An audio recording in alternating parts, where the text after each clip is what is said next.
So we have mostly Pakistani Muslims carrying out atrocities against white working class girls. You have a British law firm trying to get Hamas, that terrorist group, off the prescribed terror group list because they're clearly sympathisers, and the government is courting Islam like a guy romancing his new girlfriend.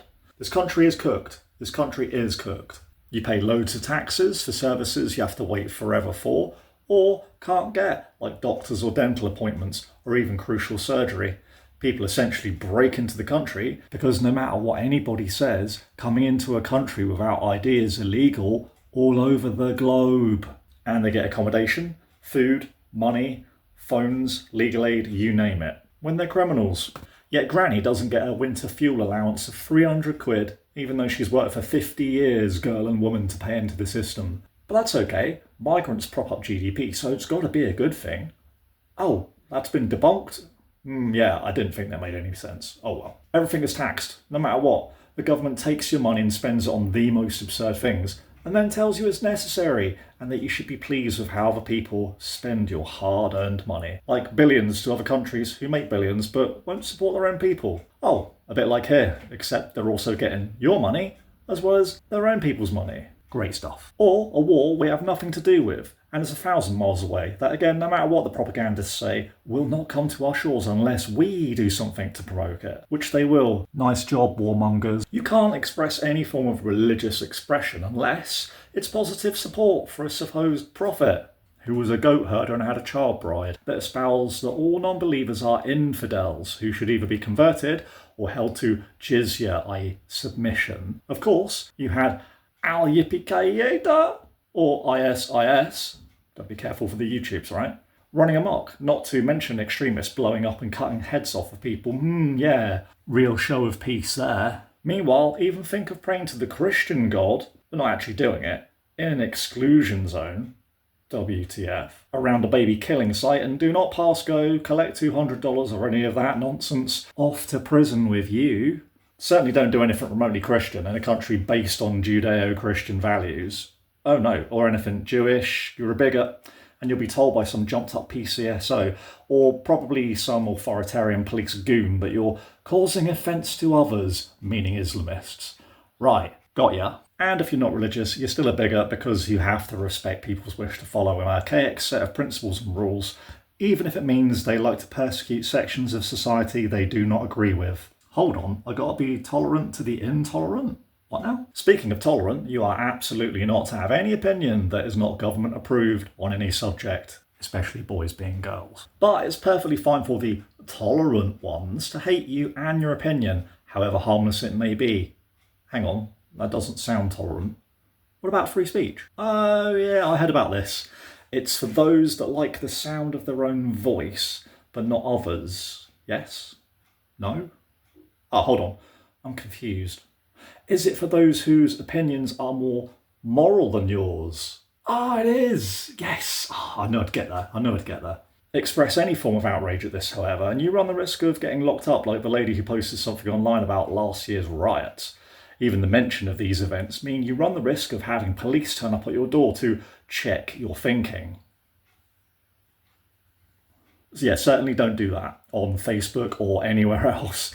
Not even WhatsApp. What were you thinking? That because it's got encryption, it's safe? Get real. The ROS, police, for anyone not from the UK, they'll have you in handcuffs quicker than you can say 50 Shades of Grey if you dare put the thoughts in your head down in black and white, especially on a WhatsApp group of people you thought could have been friends. Yeah, most people have turned here into curtain twitchers and grasses, backstabbers and snakes, so you'll probably not have anyone to talk to anyway.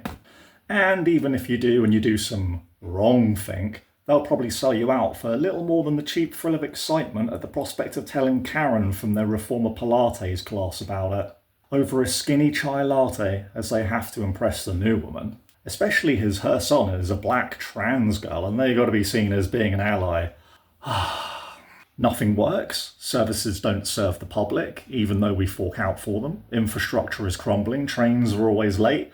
If they turn up. Buses are expensive and full of basket cases because of the mental health epidemic. We can build airport runways, new homes for migrants, but not fill in the potholes in the roads or build social housing for those less well off, which is basically all of us nowadays, isn't it? You can't get a decent job, especially as wages are so low. Your qualifications don't actually get you anywhere, and you get pushed out by tech, or because companies won't train, but they want qualifications or experience for entry-level jobs at minimum wage. Brilliant. And if you do catch a break, it'll likely be a soul-crushingly tedious job at some corporate monstrosity where you'll have to sit through endless hours of DEI nonsense, posing as an all-hands meeting broadcast every Thursday for an hour to tell you more that you should be thinking what we tell you, not what you want to, you dolt. Knowing that your hard work is merely helping boost the corporation's profits, they only get taxed a small fraction on. And if you get any holidays where you're not harassed by your vomit-inducing, weird, creepy, power-hungry boss, whatever fits your personal experience there, you'll probably only have enough money left over from paying your extortionate rent, because you're too poor for a mortgage, energy and water bills that have tripled in 5 years, and food, that's got to have doubled, right? To be able to have a damp weekend on the Isle of Wight, or possibly a week away in a charmless, run-down seaside town that's way past its best and overrun by migrants, rats and druggies. Maybe you'll be lucky enough to get on a plane and go somewhere warm that will likely be to a place where the locals shout, scream and abuse you whilst you're literally helping to prop up their economy as they've literally nothing else to offer to the world. Wonderful. On your holidays, your kids will tell you about your discrimination as they're starting to go through the year 2 state-backed DEI training. It starts younger at some places I've heard. So if your toddler's first sentence is, "You must be transphobic," then don't be surprised. When you come back, you'll have to navigate through streets full of uncollected rubbish as your local council and possibly entire city is bankrupt and can't afford to pay for things like basic services now. Yet they hike your council tax again to eye-watering levels. As well as having to avoid more migrants, though they're only hanging out outside of a school or a park, taking pictures of little kids that they don't know. So don't worry. It's all part of cultural enrichment, though it does seem like it's only their trouser area is where anything is actually getting enriched. Apart from the ability to eat their food, I'm not convinced they're bringing anything enriching. Oh, although I guess they're bringing their A-game when it comes to crime, so that's helpful to the local scallies, who really need to up their efforts. Those Albanians, they're top-tier naughty boys who clearly have something to teach our roadmen. So pay attention, lads. See how it's really done. But that's okay, get home, settle back in and watch some TV. You have a choice of propaganda on Netflix now, as well as all the other good ones, BBC, Channel 4, Sky. If you hadn't already been turned by the constant everyday messaging, subliminal and overt, then welcome to the black box of brain rot and let the brainwashing continue. Alternatively, you could hop on TikTok and get your microdosing of stupidity masquerading as forced fun on there. But there's a light at the end of the tunnel. You see party political broadcasts, and they're talking about change, real reform. Then you remember that they've been doing this for 20 years plus, but the only thing that's ever changed is that the pound in your pocket goes less and less further than it did. Oh well, back to adolescence. It's good they made that programme, isn't it? Really entertaining. Pointing out you gotta watch out for little white boys from stable, loving backgrounds, as they'll stab you in the blink of an eye. Even more so than the not little white boys in inner cities. Best just to stay indoors, really, as mentalists roam the streets, because we can't tackle knife crime, let alone paranoid schizophrenics who should be in a mental hospital. We can't do that, it's against their human rights. Plus, we can't pay for that stuff, and it's fine. If they roam around, it's good exercise for them, and it'll make them feel better, okay? I swear, George Orwell was the last great mystic. And with 2020 hindsight, his crystal ball had some crystal balls. So there you have it. Welcome to Britain. Broken? It's fucked.